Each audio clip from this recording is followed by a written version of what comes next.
everyone, and welcome to the No Summary Golden Threads online conversations with artists who don't fit in a box. For those of you who don't know, Golden Thread is the first American theater company devoted to the Middle East and is founded by playwright and esteemed director Tariq Hamami in 1996. I'm Sarah Fahmy. I use she, her pronouns. I'm a scholar, a deviser, a community-based researcher, and I'm currently an assistant professor of theater at Florida State University. I am wearing a light green blazer with a striped V-neck shirt, colorful earrings, and I have medium length, dark black hair with blue highlights in it. Hi, I'm Marina Johnson. I use she, they pronouns. I'm a director, dramaturg, and scholar, currently a PhD candidate at Stanford University. I am a pale woman with dark wavy hair, wearing a navy blue shirt in front of a blurred window background. I would like to take a moment here to acknowledge the people on the land on which we live and work today, the multiple Ohlone tribes. Despite the atrocities of colonization and genocide, Native communities persist today and are active in efforts to preserve and revive their culture. At Golden Thread, we are driven by a desire to expand this land acknowledgement statement to recognize our community's experience of occupation in the Middle East, the refugee crisis, and the displaced population. Whether we are immigrants displaced by political or economic events, or US born for one or more generations, we all appreciate the human connection to the land. The No Summary program is in its 4th season this year.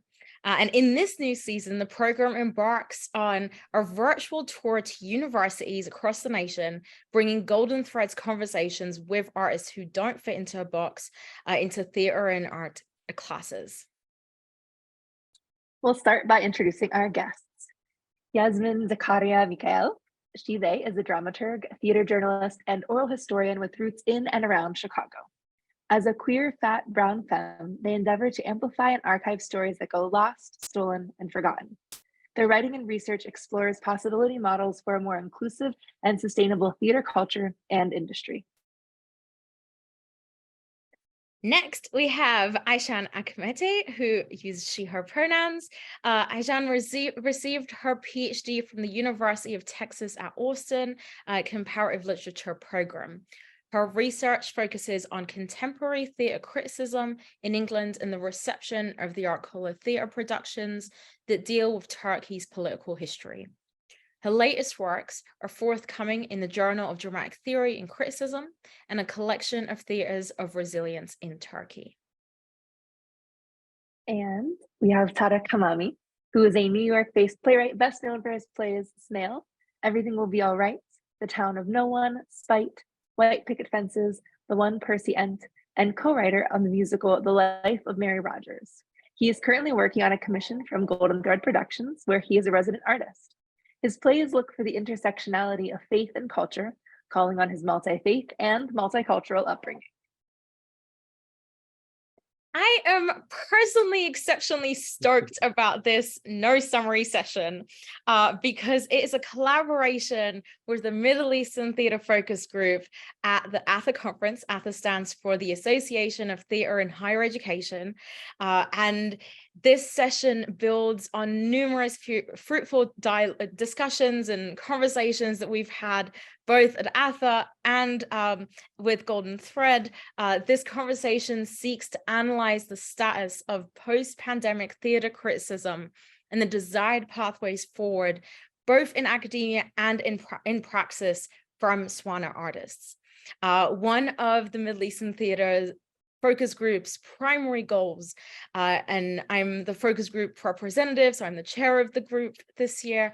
One of our primary goals is to serve as a hub for theater and performance scholarship and artistry in the United States, home regions, and other diasporas. And this session is one of the intentional collaborations that we've really been working very hard on in the past few years to help bridge the academy and scholars in the academy with industry. So today we are we have the great honor of building off of conversations that our group has had at the conference for several years and since its inception in 2019, and a no summary panel that I was so lucky that I got to moderate as part of in collaboration with MNATMA last year. So MNATMA stands for the Middle Eastern North African Theatre Makers Alliance, at the convention that we had at the Arab American National Museum, where we looked at topics of cultural competency in the multiple forms of criticism and the ways that SWANA artists and academics seek to change the game. That conversation was very important and necessary. And we realize that there are multiple conversations that have to come out of it, and it's a continued effort. Today, Yasmin, Aycan, and I are actually zooming in live from the conference. We are in Austin, Texas, and this is the indigenous lands of the Tanakwa, Comanche, and the Apache. And we are here joining from Austin. So we're very excited to be in collaboration with Golden Thread this year. And I am zooming in from Palestine, where you can potentially hear call to prayer behind me. So I hope that we also enjoy that coming into the space. Before we dive into our conversation, I just want to take a moment to welcome the folks who are joining us here on the Zoom room, but also those tuning into the live stream on HowlRounds. Those here with us, please feel free to utilize the chat function to post your comments and questions throughout the conversation. So I want to start off our conversation with a quote from Yasmin that they said in a Knefa and Shea podcast about theater criticism. Quote, "The problem with arts criticism is also the problem with this country, and figuring out how white supremacy culture is the thing that actually undergirds a lot of the ways that we're moving through the world. And even when we're thinking about culture, it's not just about race and ethnicity. It's about how we speak, how we love, what our lived experiences are. So then, if we look at the microcosm of how theater criticism is replicating those issues, a lot of it is because of the distance we're trying to have, this mythical objectivity between who we're writing on the page and who we're witnessing on the stage." End quote. I love those very powerful words said by Yasmin. And I think that can serve as a really good jumping off point. In previous conversations, we've covered topics like how and when is theater criticism useful and problems with existing forms of theater criticism. But our hope today is to extend this conversation into how we can change the game. So to start, I'll ask each of you to share one priority for the future of Manasa theater criticism. Yasmin, since it was your quote, would you mind starting? I appreciate that. Thank you so much for gathering us today. It's been really exciting, not only to be a part of ATHE right now, but finally in like a little home base with Golden Threads. And it was really fun being on that podcast almost a year ago or so. And it's really fascinating to me that we continue to have a lot of these questions and there's still so much depth that can come from them. I think moving forward, I really just want to see more investment in younger critics that are writing from our particular cultural location. A lot of the times in Chicago, I feel like I'm the only one of Middle Eastern descent writing on Middle Eastern theater.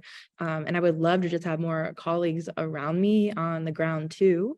And I want to be thinking about it in an abundance mindset, because a lot of the times I'm straddling both dramaturgy and criticism. So if I don't write on it because I'm dramaturging, I'm not sure that it's going to get the same amount of depth that it needs. So I'm definitely looking forward to more investment in the next generation of critics, specifically of similar heritage, but also who are the folks out here that could also skill up, even if they're coming from a different kind of career too.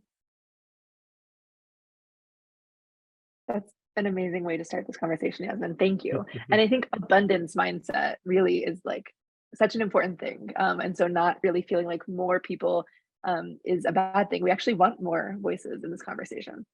Aycan, since you're next to Yasmin, we won't do this always, but maybe we can head to you.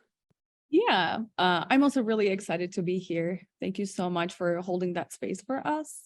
I want to bring up something that I feel like is overlooked when we interact with criticism, which is like, these are just texts that emerge from certain contexts, and they are shaped by many layers of context that also bring so much bias with them.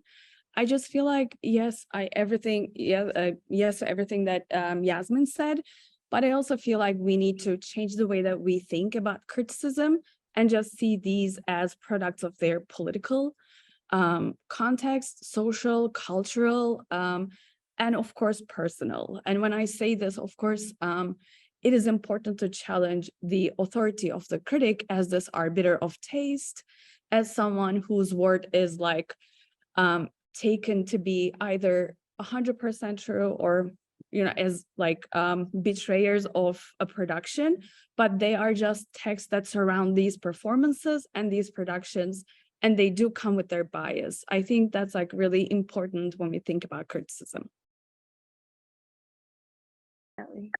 Definitely. Tariq, let's bounce it over to you now, and then Yeah. we can connect some of these pieces. Yeah, I think for me, I mean, a priority goes back to something that has been asked for in many different facets, and that goes down to representation within a room, and that, you know, we need more people from our community either reviewing our work or at least in the offices of people who are reviewing our work. Because, you know, like I think of an experience I had working in a literary office one time for a theater company, and one day randomly the artistic director comes in and specifically hands something to me and says, could you read this and tell me what you think? And I was like, why is this person talking to me? And when I read it, it was obvious. It dealt with the Middle East, it dealt with Islam. And I realized I'm the only person in this building that can give you any insight into this. And it was very clear it was written by somebody who was either it was not Muslim and not, you know, Arab or Middle Eastern or anything. So at least having somebody within the room, either reviewing our work personally, or if somebody from outside our community is going to review our work, they have somebody in their office that they can talk to and be like, what was this about? So I think that would be a big priority for me. Definitely. From looking around at the faces on Zoom that I can see, it seems like that experience might have unfortunately replicated itself in different places as well. Yeah. Yes. Yeah. Sarah. Yeah, it's so funny because Marina and I are switching off questions. And it's like, what's the cutoff point? Bouncing off of that, it's definitely, you know, something that is coming up is like that issue of representation and that issue of like, well, who gets to talk or advocate about the work that you're doing and who gets to review that. And I get the pleasure of asking this very complicated question that sometimes we get the same answer to, sometimes it's all over. And so what, you know, given what you just said, what do you think culturally competent theater criticism looks like? And why is it important that as SWANA folks, we actually push for cultural competence? Maybe we'll go to Tariq first, since it was, you know, we left off with you. Yeah, I mean, cultural competence in criticism, I think, goes into a larger point or gripe I have about criticism, is that the whole point to me of criticism is looking at like, why this piece? What is the value of this piece? It's something I talk about with my students when I'm trying to get them to write, you know, papers critiquing art, that it doesn't matter what you're seeing. If you're seeing, you know, like another production of King Lear from the Royal Shakespeare Company, or like Fast and the Furious 37 or whatever they're up to at this point, like you can have the same level of conversation, because the question is, why did they feel the need to make this, and why did they feel the need to ask you to come see it? And so I think that a lot of criticism needs to get back to that. And if you could get back to that, I think a lot of cultural competency would come into it, because you would ask yourself, as somebody not part of this culture, what did I get out of it? Or what do I think I was meant to get out of it? And then you can have a conversation on that level, which I think would be much more competent than the alternative. Yeah, definitely. Yeah, thank you for that. Aycan. I would say, like, there's a concept that I really like about criticism. It was an essay by Jill Dolan. It's a critical generosity. It was misunderstood, I think, at some point as being always like nice and always writing about positive things.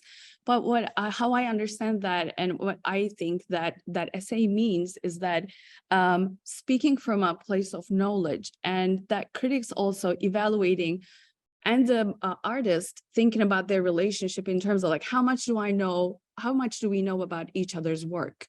And always justifying to your readers, what is it that works? How does this work communicate to the audience? And what is it that it does well? And justifying and informing your audiences on why it may not be doing that well. So the most traditionally, we understand criticism to be like evaluating something, but even if you're evaluating, you need to be evaluating it from that standpoint, thinking like, what is it that these people are doing on stage? And how do I speak from a place of knowledge? And if that requires research, like digging deep more into a context and certain concepts that you see on stage and that maybe you don't know much about, then it is your duty as a critic or reviewer or journalist to dig more deep into those and look into how can I inform my audience about this, and how can I justify my own evaluation of this and speak from a place of like more knowledge. Yeah, and one thing I love to keep in mind too is that cultural competency is not a box that you check. It's not something that like, I did it, it's over, and I don't have to keep reevaluating anything. And something in the quote that y'all shared of mine earlier is that culture goes beyond race and ethnicity. It's also about social locations. What other identities am I holding as I'm going into a space or writing on something? Something that I've really enjoyed researching so much is what happens after the criticism is written on a piece of paper, because I think cultural competency doesn't end where you're writing. It's also about what conversations emerge from what you've written, and then how you handle them. What does it mean for a critic to be just as reflexive, like really investigating what my writing is doing, and then reflect on what you're doing? So you're going to be changing how you're writing and how you're approaching different cultures based on what you learned in this experience, because writing and publishing is one part of it. But if you've done something that is potentially harmful, or you miss something and community is calling you in, I think you have a duty to be accountable to your community and address it somehow. What I have questions about is like, what is the productive way to be doing that? So many critics don't even want to touch social media. They don't want to be getting in the Facebook comments with the folks that are really upset with their pieces. But I'm always curious about what happens after it, because I see cultural competency is ongoing, and we're all coming from different contexts, and there's always going to be a rigor that we can approach and see, and then there's going to be things that we miss or mistakes that we make. And I think a part of that competency is handling it in a way that is what the artists deserve.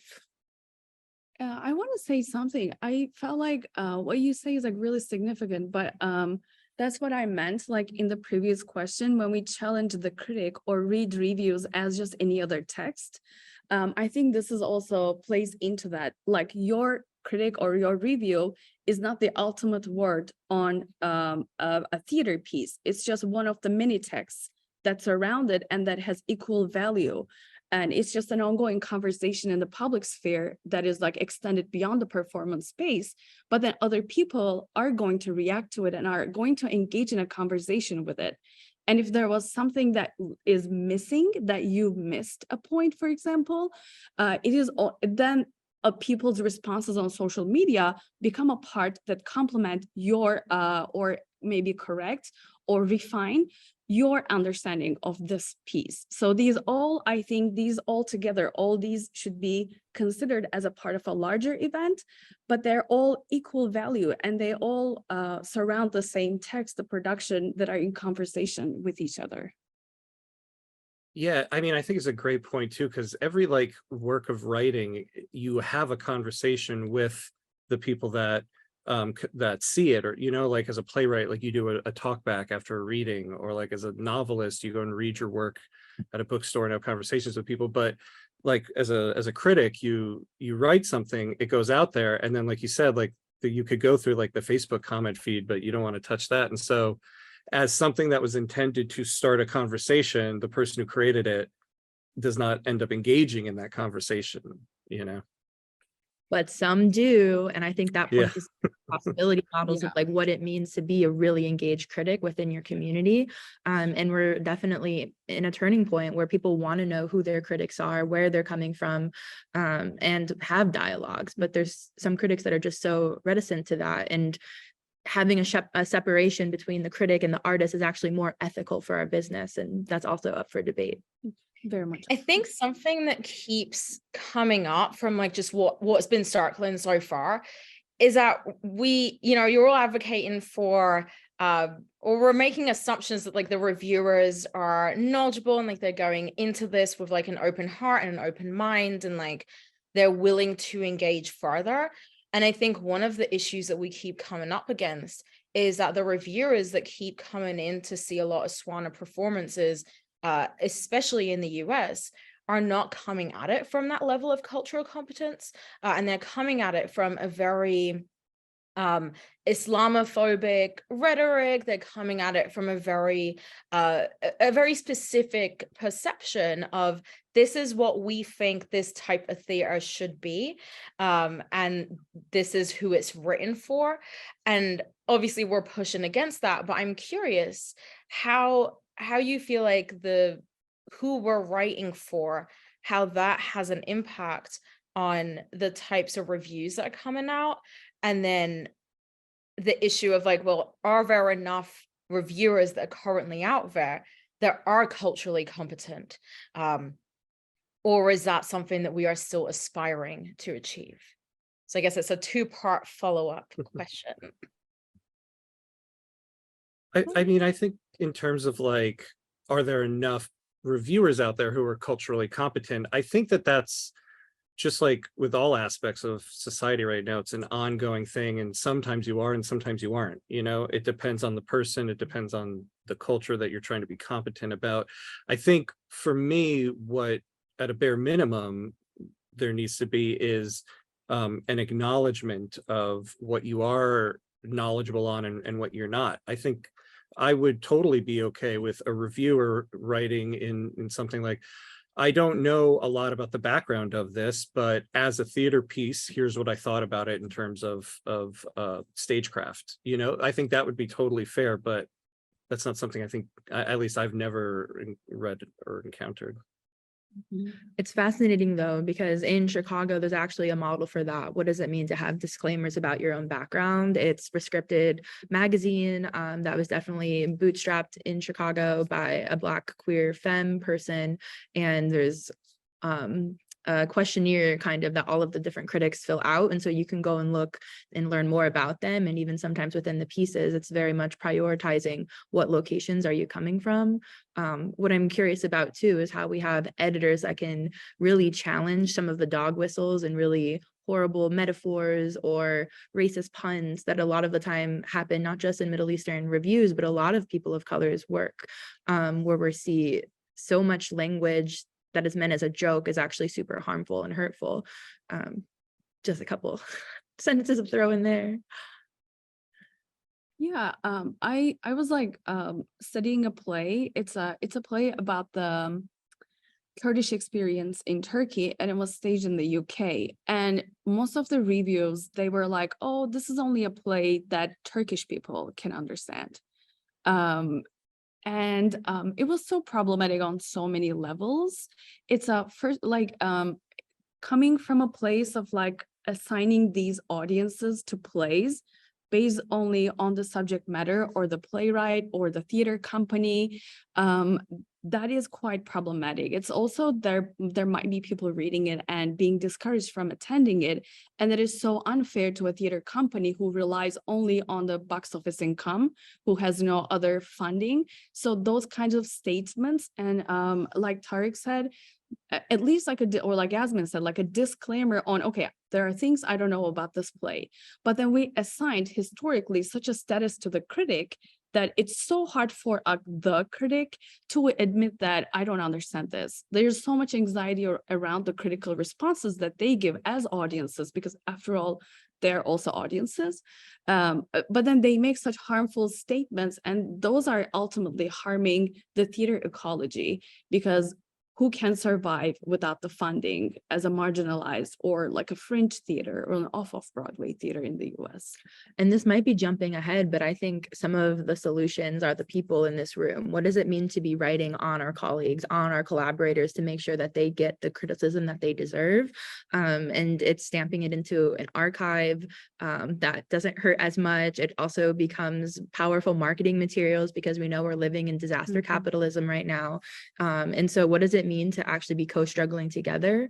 Noticing in our cities, like, oh, if there is SWANA work going up, what can we do to write on it or empower other folks? I think where it also gets tricky is just like the labor that most of us have to do to even be writing for the papers of record if we get the opportunity, or yeah, building the table, making it even bigger so more folks can be learning how to write criticism and doing it for each other as well. Yeah, it's hard to think of like a solution. I was thinking about it like in the lead up to this, like, oh, what could we do?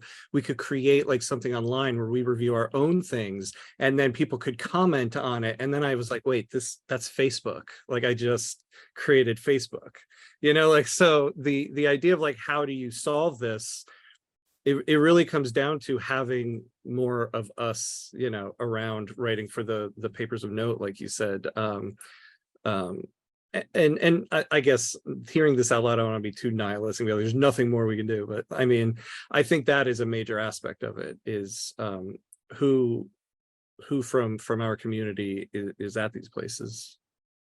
Yeah, and I think that can speak to the collaboration that happens across disciplines too, especially for scholarship. There are so many different SWANA Middle Eastern scholars that are writing, but they don't necessarily have competencies in theater themselves, but they're stellar writers. So I'm just so curious of what it would mean for some of those folks to be inspired to like try to take up what it means to write in the arts.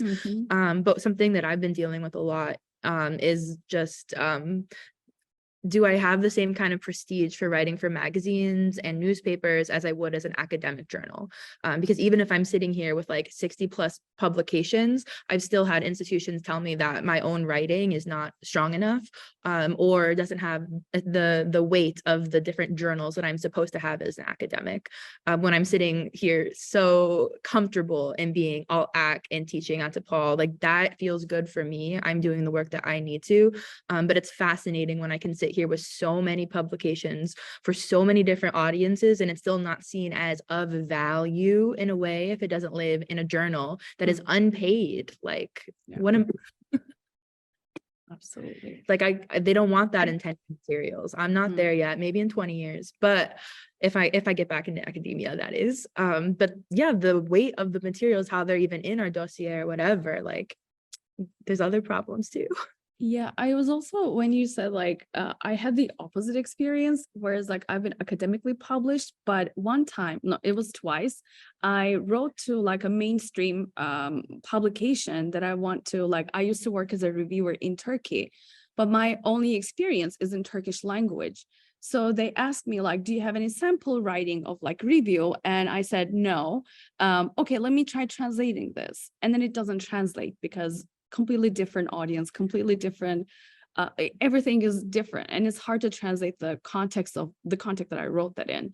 And then I tried my best, but I was also dismissed for not having a background here and then not having the language skills to write, and which it's debatable, but that even like inclusion of me as someone who lives here as an immigrant but has theater experience and a scholarship, etc., I was not like accepted into those institutions as a writer of reviews.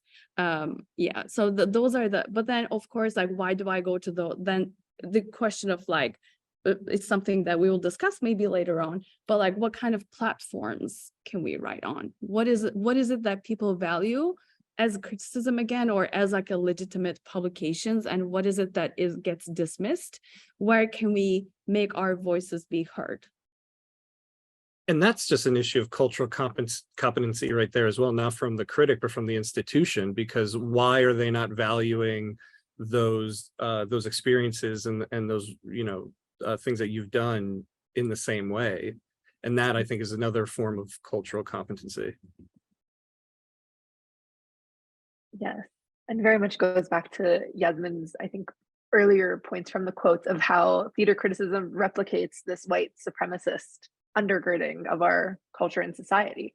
When you were mentioning, Yasmin, that the academic review that like is unpaid, but then also probably behind a paywall for most people as well. And so like we do have all of these layers of the institution saying, this is how you get tenure or how you look like a scholar, whatever that means, that it usually puts work away from the people. And public scholarship then is, of course, not treated as seriously because everyone can read it, which is, yeah, problematic on so many levels. But I want to take, I think, this point and then go into where Tariq sort of reinvented Facebook, because I think that it's what you were pointing to was so great and exciting, which is like, yeah, we could do these other methods, but they haven't been taken seriously before. So I think all of those things tie into a question that Sarah and I had prepared before, which was that theater criticism in the past has really taken a form, just the one. And we've seen some other forms emerge. Yasmin, I think you're the one who had alerted me to a podcast that was like dueling critics. Maybe, yes, okay, great. And so I think we've seen this as a form also. You mentioned rescripted, but what other forms do we think could be useful? And then what are the strengths and weaknesses to these multiple forms? I think also I want to tack onto that question just because, Yasmin, you mentioned like it seemed as though you had experience with critics not participating in conversations, feeling like they could have the final word and then not responding. And I'm curious if you have seen any responses on social media or other platforms be a useful tool. So two-part question.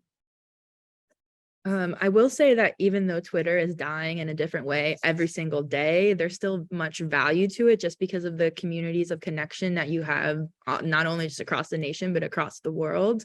And I've seen, it's funny to see more useful productive conversation happening in Twitter threads than in a Facebook comment sphere. But I think it's because folks are really more attuned to different kinds of politics on Twitter. And there's just like a nuance that maybe exists there, since we do have the niche of like academic Twitter, and then there's like a theater academic Twitter that you can stumble upon. And it's my social media that really gets me more jobs than anything I put on my CV. So I think that's also pointing to the power of people's own voices and being themselves. What does it mean to have equal measures, personal and professional, kind of swirled together if folks are comfortable with it?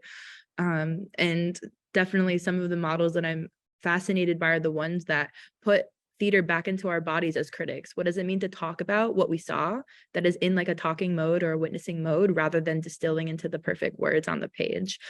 So a lot of the times I still look to Token Theater Friends as one of those first models of what does it mean to have some critics sitting around really discussing the work.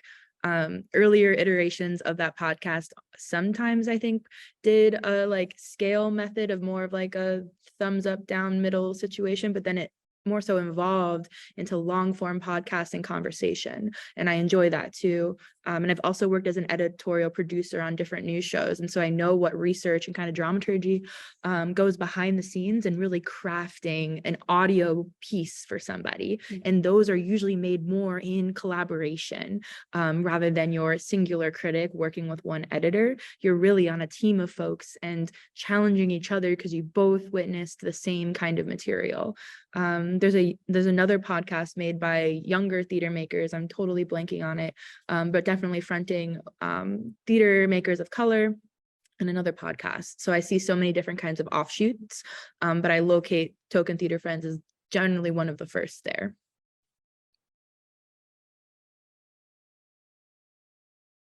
Thank you for sharing those. And if the other name comes to mind, we would love to hear it at some points in the conversation.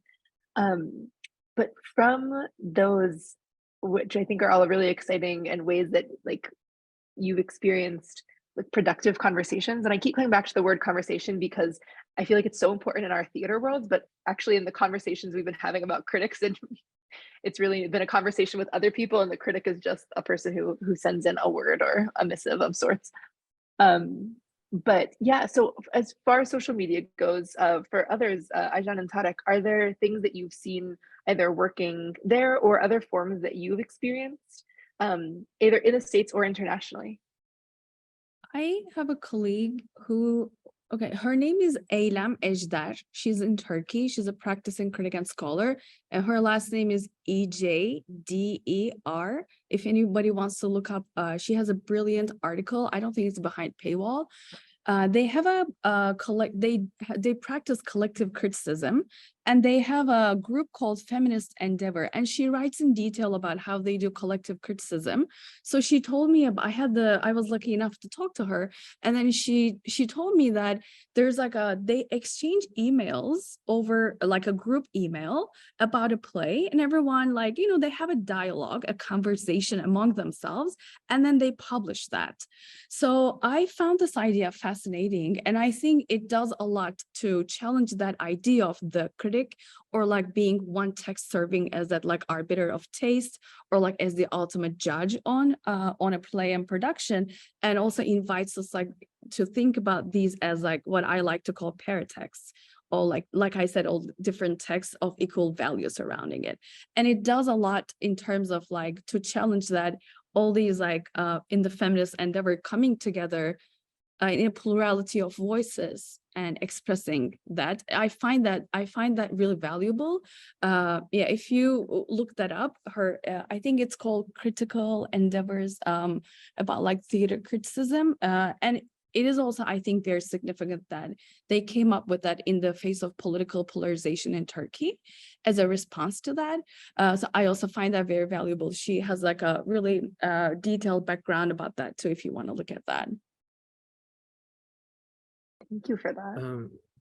Yeah, in terms of like how can we, I don't know, like tackle this, I kind of go back to the same point as well with social media. I mean, social media does seem to be the best way to get a hold of your own narrative in a way, but it's so daunting because the idea of social media has become so toxic within society, and the idea of, well, let's go harder on social media is like a thing that makes me want to go into my shell and go away, right? But honestly, I mean, you think about in other facets of life, where do you get your recommendations for things? And I think about like my wife is really into booktube, so there's just like a whole section of YouTube of people reviewing books, and everybody is watching each other's videos and getting recommendations, and there's a whole bunch of different like examples of that. And so the idea comes down to, how do you organize all of this social content? And I think maybe that is an avenue to explore.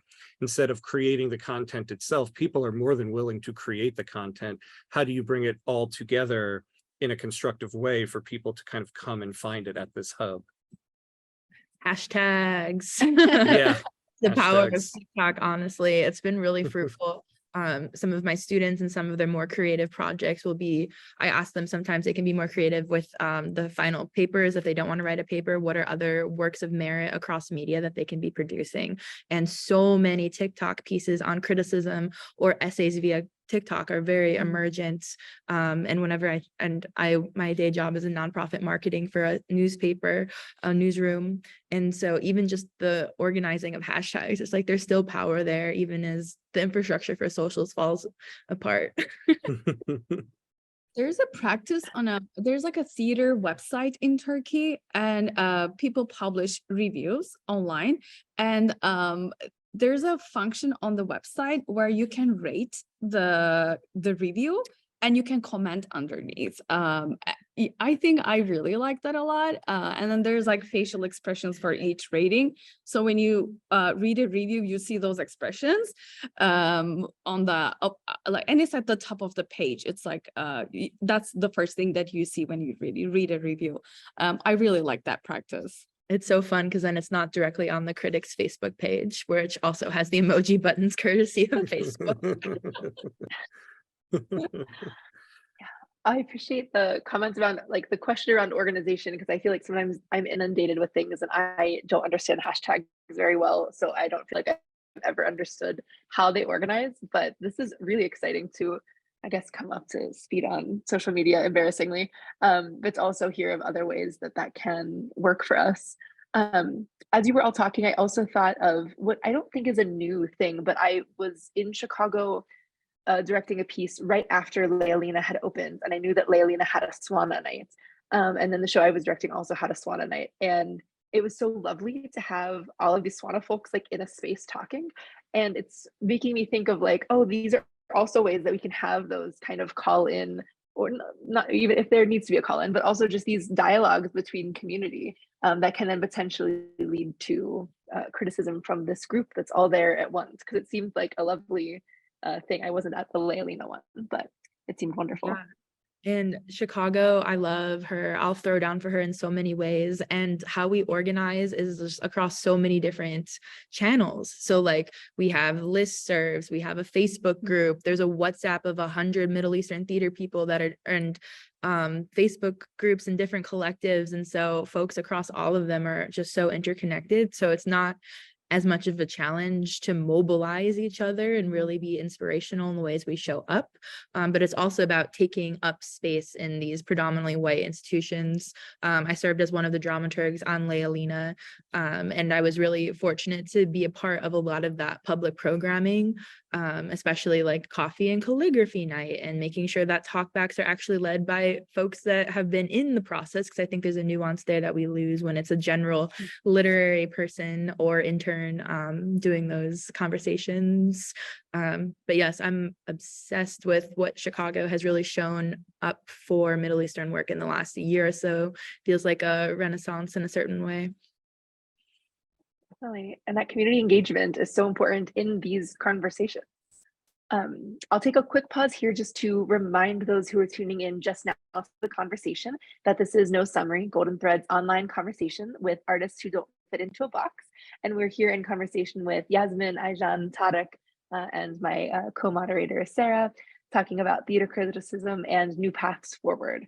For those of you here in the Zoom room, please feel free to participate in the conversation by utilizing the chat function or raise your hand to address a question directly. And I actually noticed that we have some chats, one from Sheila about substrate arts, if that was what someone was mentioning. And then also Humaira, thank you for commiserating with me on that hashtags.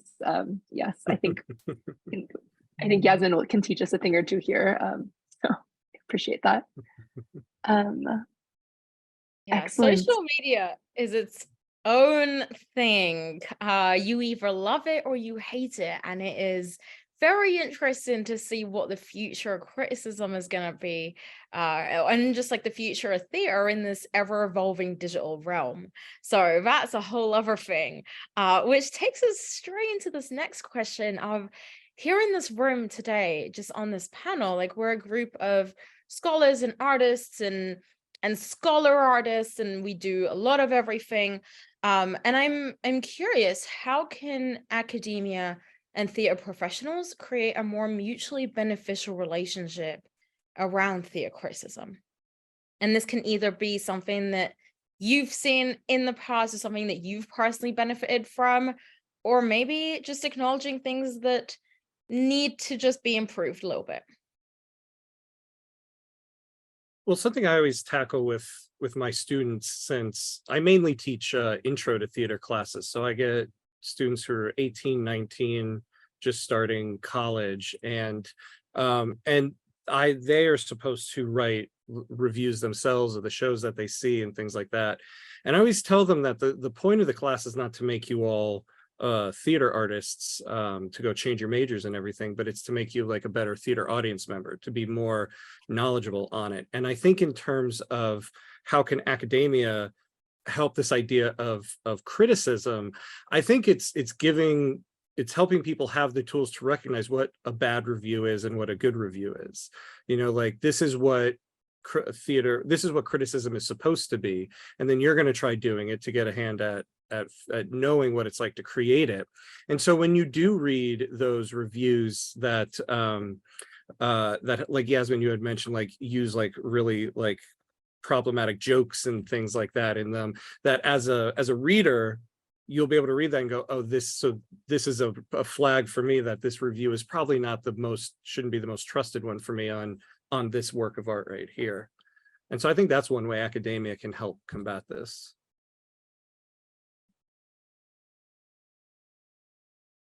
I definitely go for it. No, go for it, Yasmin. I agree too. And I wonder what are the ways that we can be amplifying our colleagues across the field as well? Who are the people that we know are doing this right? How are we each other's our own case studies? How can we be using the work of playwrights we really enjoy, bringing them into the classroom, since a lot of our curriculum, we have to be fighting to get people of color onto our syllabi, or just like totally reinventing the wheel sometime. Like theater did not start in Greece. Why are we starting in Greece for my 101 intro to theater history? And so I think it's just a real like amplification across colleagues and our scholarship of like, who do I want to bring into this room? What lineage of writing do I want to plug into? And just getting into the brain of our students, I think that's where we can get really intergenerational with the folks that have been working on this before, and hopefully inspiring the next round of theater critics. I work at a conservatory program, so all of the students that I'm dealing with are across all of different majors, and it's one of the few classes that they're all swirled together: actors, designers, dramaturgs, playwrights. And so just teaching them first, like, what is criticism, and figuring out the ways that they can be inspired to write on it, or be working across their own cohorts and figuring out what does it mean to write on a colleague's play, in a sense too. So this building camaraderie and collaboration early on. Yeah, and I think it's like what you said at the beginning is what I had in mind for this, is like teaching younger people, or if or other groups of people how to write criticism, but not ideally in conjunction with theater companies. So something that I have seen recently is a public theater. They have a BIPOC critics lab. I think they've been having it for the past 3 years.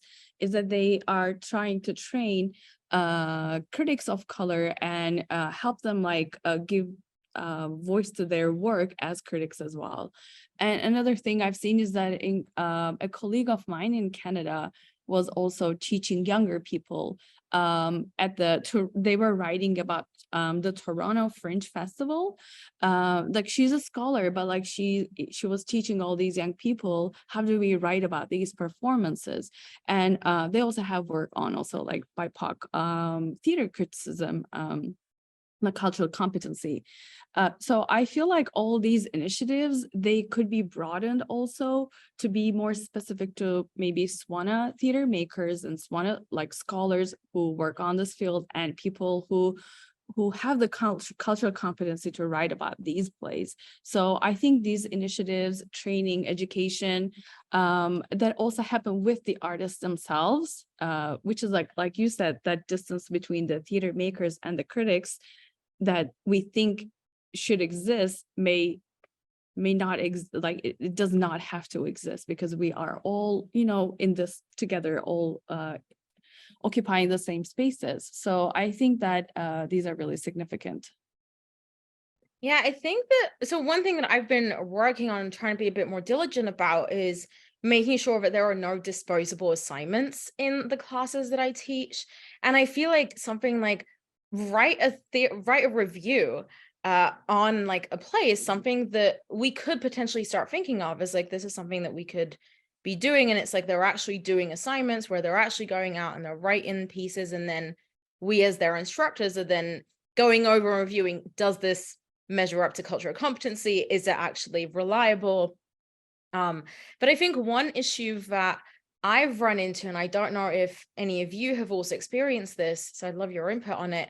There isn't a lot of SWANA theater going on in places where I have worked or currently work. And it's just, and I think that is one of the fundamental issues, is that even if we look at, okay, what's the university producing? The university is not producing SWANA material, because they run into the issue of casting, and they run into the issue of recruitment, and we don't have enough SWANA students in theater, and it's like this, you know, a constant like catch-22 type of thing. And so I'm curious what you think of can be a very tangible, immediate action that we can be doing in our classes, for those of us who are starting to teach again in the fall, like in about 2 weeks. What is something that we can be doing at predominantly white institutions to further this conversation, but to make sure that we're not just having the exact same conversation over and over again, and seeing the same results? Well, what we potentially are going to have access to is a full database of plays that folks can be pulling from. Spoiler alert for another ATHE panel that is coming up, and new open access material that's going to be hitting these theater streets across the country. Yeah, major plug. But I think there's a lot that we can do in assigning plays, and then we're imaginative people. So what does it mean to be actually writing on plays, even if we're not writing on performances of plays? Because half of theater criticism is not just what's happening up on that stage, but it's how is the script functioning? What are the questions I still have? Why this, why now kind of dramaturgy scope? So there's at least half of a review potentially that can be written at least from plays that are read.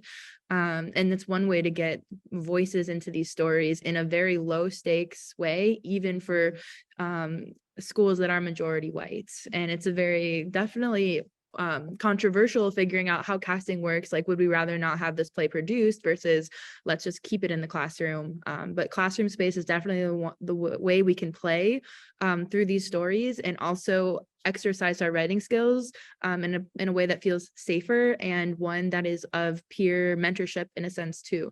Sometimes on first drafts, I invite my students to bring in their writing, and I'm not the one that has the first eyes on it. The person next to them does.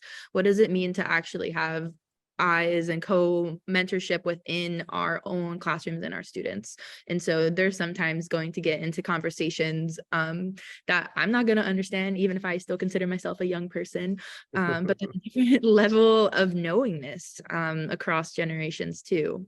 And that's again, the low stakes, the practicing, the speaking in draft. That's why we have our classroom spaces hopefully being as open as possible for so folks feel comfortable. This could include maybe assigning also the digital recordings of performances if they exist, just like, of course, remembering that it's a different medium. But like Yasmin said, even writing about it, the text itself is part of reviewing something, because that's a part of the performance as well. And dramaturgy, like you said, or like a script analysis goes hand in hand with writing a review. It's like one of the components of that. So that could be another solution. There are like some companies from Turkey that have, for example, their recordings with English subtitles that English speakers can also watch. And I'm sure like that's only one example, and others exist as well. And I know HowlRound has such a vast digital library of recordings of plays. I personally don't know how many of them are SWANA, but that's something that we can also advocate for in our future productions. Yes. So what would it have meant? I know this is like big fancy schmancy, but if Leolina had been broadcast on the HowlRound, like what a addition to the field it would be if a play like that was able to actually be seen by more folks than those that are sitting in that Goodman space. And it also connects to a lot of conversations that we had at the peak of the pandemic of what does it mean to have digital access always on all shows kind of thing, even though we are contending with rights and paying folks for their time and their labor there. But there's so much more that we can dream, and we've seen pieces of the infrastructure be built, but potentially not actually executed fully because we're back to business as usual in a lot of contexts across our field. I think too, it also, I mean, this is kind of piggybacking off of some ideas you guys have touched on already, but just in terms of like what plays we're assigning for them to read, and making sure that it's plays from, you know, from our artists. I had this experience at a school I taught at where they decided to send out this mass email to be like, here are like the lists of plays that you can choose from to make sure that we're, you know, all choosing the right things. And I just always remember they had the one section where they said, you know, okay, this is the international section, so pick a play from this list. And the international section was Anton Chekhov and like the guy who wrote Equus, and it was a British playwright. And I'm like, I mean, sure, they're not American, but that's not really the international perspective that you're getting. And so you know, not in terms of that module, but I just kind of started choosing my own plays not on there, hoping I would fly under the radar. And so I purposely chose for a period of time a writer that's also contemporary. So I had them reading one of Mona Mansour's plays, Mainly so they're introduced to writers, contemporary writers that they might see other work from. And while they're out in the world, walking around, speaking, oh, a production by this playwright I remember from my intro to theater class, maybe I'll be more open to go see that, because that's part of the problem is, you know, our work is not being promoted in the same way that that it is with other artists. And so people aren't as willing to take a risk on a play by a playwright they've never heard of before, or starring an actor they've never heard of before. So getting that into up and coming audience members' ears, you know, is a thing. Not that I'm looking at my classes as a selling point for future art, but I think it does get the idea out there to people that, you know, this work is out there, and also it's relevant to you.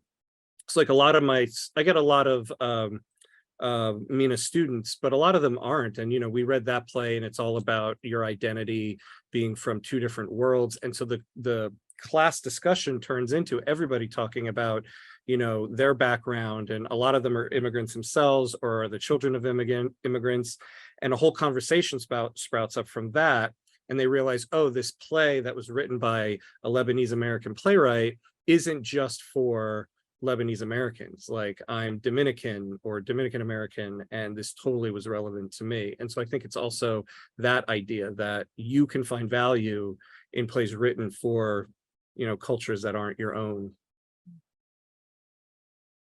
Yeah, and Tariq, I want to totally push back against we should not, like, you're not using classes to also, you know, sell the idea of modern living playwrights, because I think we totally should be, because if we're not doing it in classes, then who is? Like, nobody is. So I will contest that one and say that I am all pro, you know, telling them this is who's doing the work at the moment, and totally having them read it and engage with it and practice doing it. So thank you for that. Yes. Just sitting here flabbergasted at Anton Chekhov being on the international playwrights list, but I guess we shouldn't be surprised. I want to just read Catherine Corey from the chat with, there is a step between reading a play by Mina, SWANA writers, and mounting production, which does call for actors of Mina and SWANA backgrounds. That is, reading plays aloud in class with no external audience, which gives students an opportunity to put themselves in the shoes of a character from another background and hopefully gain new perspectives, which is such a rich thing to do in the classroom. So thank you, Catherine, for bringing that up. And I mean, the focus has sort of shifted to the classroom for a bit here for us, which makes sense as a room full of people who educate in addition to doing arts in all of these forms. And I'm hoping that the critics who are not necessarily in school, but maybe can start to see themselves as lifelong learners and take a few lessons from what is being said here, because these are all amazingly helpful ways to get people's brains to start thinking in criticism in new ways. And I actually feel like maybe the Barbie movie has been an interesting thing to see, like the very conservative criticism has become memes because the conservative criticism is perhaps a selling point in some ways for others, which I've really enjoyed seeing how that's been turned on its head a little bit. Yasmin, before we move on to a different question, I wonder if you could say a little bit more for those who aren't at ATHE. You gave a little bit of the drop about the open access setup. So do you mind saying a little bit more there? I honestly want to pass the mic to Sarah, because I think he can really, he's on the panel. I will just be sitting pretty in the audience. So yeah, a quick plug for that, and we can mention this and chat about this more a bit at the end as well. And myself, Aycan, and Susie Elnagar, who's not on this call at the moment, we have been working tirelessly for about 1.5 years now, compiling a digital database that draws on a lot of other existing resources that are out there, with the intention of creating a handbook that is specific to the teaching and the scholarship and the production of SWANA theater. It is divided up into different sections. We have a section that is completely on plays, casting breakdowns, the synopsis of the play and where to access it, including a section on notable reviews that have come and notable critiques that have been published on it. We also have a section on anthologies, of play anthologies and where to access those. We have another section that is dedicated to the scholarship that's been published, whether that is books, book chapters, academic journals. And then we have another section that is on scholars, where to find them, who they are, what institutions we're at, because we often run into this issue of people are working in silos and they can't connect, and what their specialty is. And so how you can reach out to them if you want them to come guest lecture at any point on any of the specific plays that are on there or anything else in their expertise. We also have a section on theaters. So Golden Thread is on there, but it's all of the different theater companies that are dedicated to doing this work, both in the US and elsewhere, and specifically focusing on where people can access these productions. So this is an ongoing live platform. We are happy to continue talking about it. Please come to our session if you're actually at ATHE. If not, then we'll share our email contacts, and either we welcome you to contribute to it, we welcome you to, or invite you to further this conversation with us. But yeah, it's something that we're working on, that we're realizing is gonna, and we're hoping to visualize it into a fully visualized like website itself. So that's something that has been taking up a lot of our time, realizing that it's not a single effort, but rather a collective collaboration. So I'm really, really excited about that. It's been a long time coming. So Yasmin, thank you for the shout out. Yes, and also Marjan was here, and so just a shout out to Marjan, who also has a database that has inspired this, I think, in a lot of ways. So for her work, we're always building and growing and changing these things with each other, which is, yeah, that's all we can ask for. We have about 13 minutes left together. I have a question I think that we've sort of been bouncing back and forth around, but I want to invite anyone who's in the audience to put a question into the chat or raise your hand. We can have you unmute and talk with us as well and make it a really a conversation. But so we were going to end this with like our set questions with what is an ideal path forward for theater criticism? And we're all very different people. So I think we're coming at this also in different ways, as we've noticed, but there are a lot of common threads that have continued to come up, both as far as education goes, as far as actual printed theater reviews go, printed, depending, digital. And then also what we also might like to see for ourselves as dramaturgs, as scholars, as playwrights. So I just want to invite this conversation to sort of swell again with things that we are looking forward to, or things that we really hope continue to happen. And if there's anything that we really don't want to happen, again, if there are things that we want to just flag as, hey, we've actually thrown that in the bin for now, this is a great time to contribute that too. Who wants to start? I know it's a broad ask. I feel like, sorry, Tariq, you go. No, go ahead. I'm still actually forming my idea in my head. So I see reviews or criticism as implicitly prejudiced utterances, and I read into the bias into them in my own like research. And I feel like checking your own bias when you're writing something is the first thing that you need to do. And besides a disclaimer, I think it's like, first of all, just reflect on what is it that you're biased against? What is the culture, the political, social, all these like contexts that surround you, because which you and your writing emerge from. And when you're watching a play, all these become a part of like this very complex critical response. But if you don't realize, if you yourself don't reflect on that, then it becomes harmful. Even like, it doesn't have to be explicit, but there's so much implicit bias that is, if you read between the lines in these reviews, in the reception of SWANA artists. Another thing that I really, really care about is the changing the ways that we think about criticism and we talk about criticism, our concepts around it. Like I said, to me, these are just texts that emerge from these contexts. And I think it's important that to have that plurality of voices, it's important that we do first challenge the existing misconceptions around what a critic does, what criticism is, what counts as criticism, what doesn't count, what do we value. Yeah, I think those are the first things that come to my mind. I think in terms of what to see going forward with criticism, it's kind of like going back to the basics of like, so what is the purpose of it? Like, why do we even have it?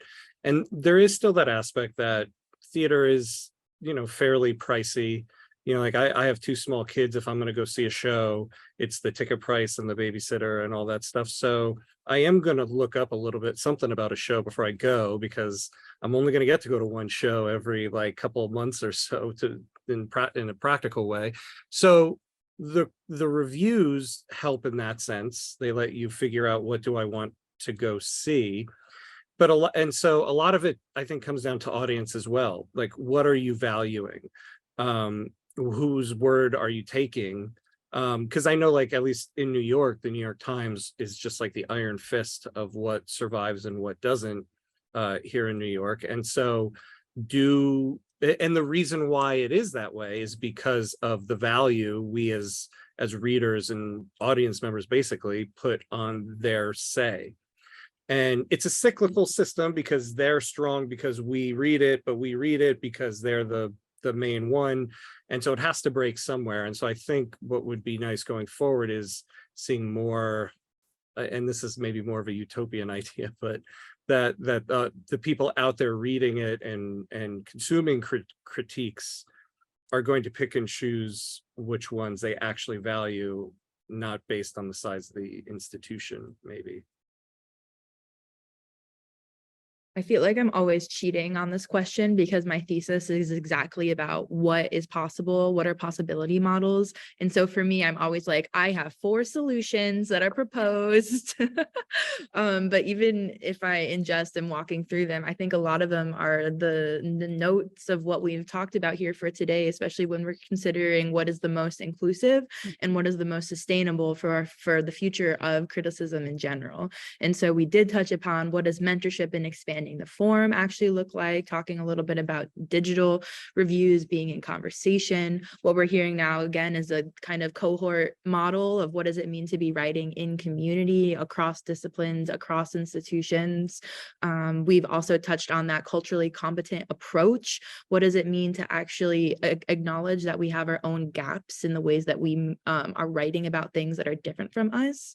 And then I think what's most crucial, and I spend the most time writing about, is having a reflexive practice, which is putting reflection in practice. It's a little Englishly there, but that means that we're taking our own reviews and we're critiquing ourselves as fiercely as we're critiquing other artists. What does it mean to have a reflexive practice about the work that I'm producing that happens to be writing?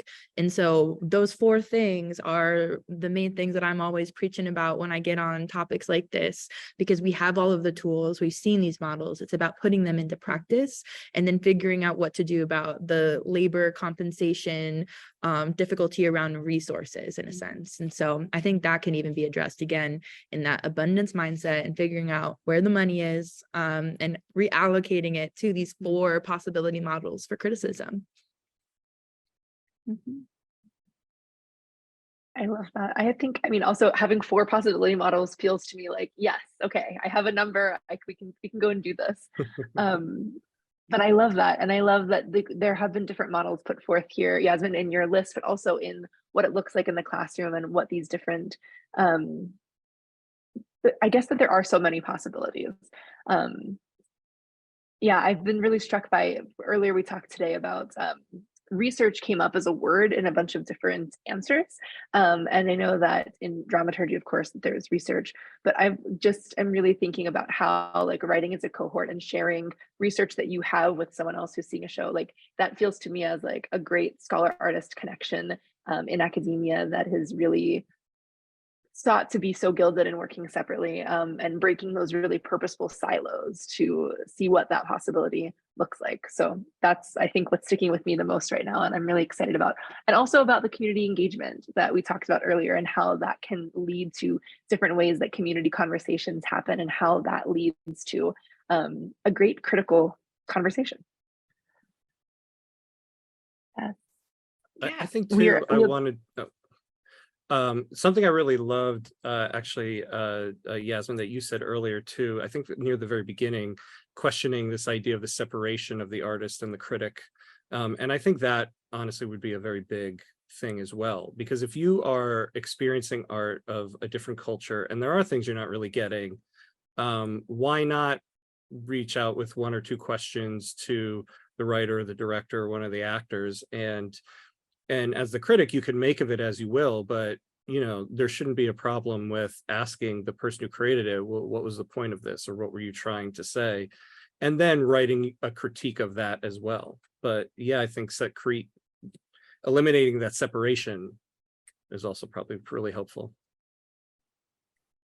Yeah, thank you all so much for that. Like, this is just such a conversation that I think we can keep going at it for many, many hours. And I guess this is why this is turning into a series of conversations about theocriticism. So thank you. I see that we've got one question from our audience here, and we've got about 5 minutes left of our session. So Amira, I'm going to turn it over to you for a question. Thank you all. This has been an amazing conversation. Hi, Marina.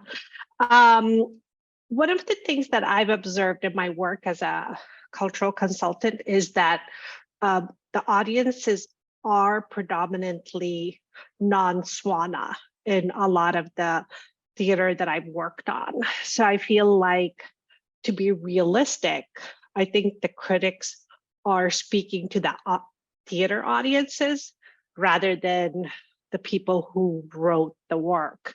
And that is an issue that I feel is really prevalent, that if we want more works representing our part of the world, then our community needs to come out and support it. They need to come and see the shows.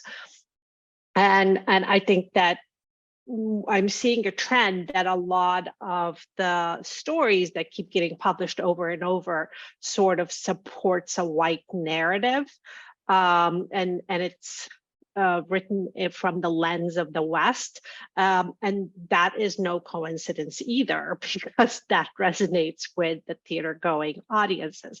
So that's an observation. But I personally feel, and I don't know how you all experience this, that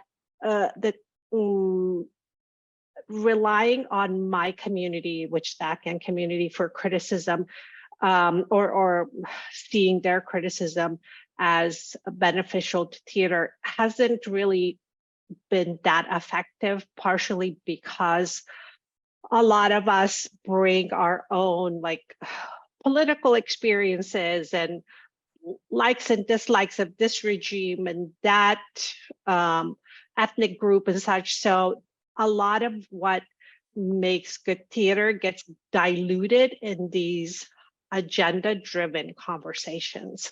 And I was just curious, like, from other countries and other parts of the world, if you've seen that. Of course, if they're theater makers, it's a different issue, because they are actually understanding storytelling and theater making. But if it's the audience engaging with a critic, it's not always the most beneficial or effective way of receiving critique.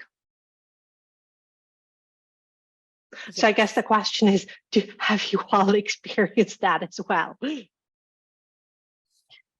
Yeah, so Humira, I'm just going to jump in here real quick. That is definitely a very huge thing. It's something that we've all seen. I've personally been at a performance that was Yusuf Gandhi play. It was incredible. And then the talk back that like didn't include, you know, Yusuf was not there, just went in a completely different direction. Because again, responding to that issue that you were speaking about of having that predominantly white like audience in the space, and just seeing how it was completely skewed. We are unfortunately at time, so maybe, because we need to wrap up here, so maybe if we just want to have one of you give a final statement in response to that. Yeah, I mean, I think it's a matter of include, if the artist can't be there, including what their ideas behind it and their intention is. Again, going to that idea of separating the wall between the artist and the critique, so that when the critique comes out, it includes something from the artist about the work itself. So at least that maybe can become part of the conversation within a room, like an entirely white room. At least the artist's voice is there somewhere in the room to be touched on. So that could be one way to combat that, maybe. And one thing, I know we're at time, but the willingness of a critic to actually engage in the dramaturgy materials that are a part of the production. Because there have been situations where you have a gorgeous play right now, and it seems like a critic has not even read it. And that can be a choice, or that can be holding on for spoilers, but there's a lot of context that our artists already do about telling you who they are, putting their bodies in their work, and even around the theater company. So if you want to know, the information is usually in front of you in some regards, and it's just about a willingness to engage with materials that are also beyond the stage. Yeah, people have no problem reading Tom Stoppard's little novella before every work that he does. I don't see why they don't read our dramaturgy materials. Yeah, definitely to all, yes, and to everything. More cultural competence is needed among our theatre critics, among our audience members, among our dramaturgs, and we need more people to be engaging with that, and to really realize how that is, how a playwright is being honored in the process, how the artists are being honored, and how our SWANA communities are also feeling welcome in these spaces. Myra, thank you very much for that question. I want to thank all of you for coming to this wonderful session.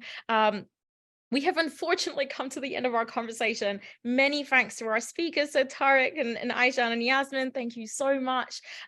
Thank you to all of you joining us live at the moment, and those of you who will be watching later on. Thank you to those at the ATHE, the ATHE conference as well.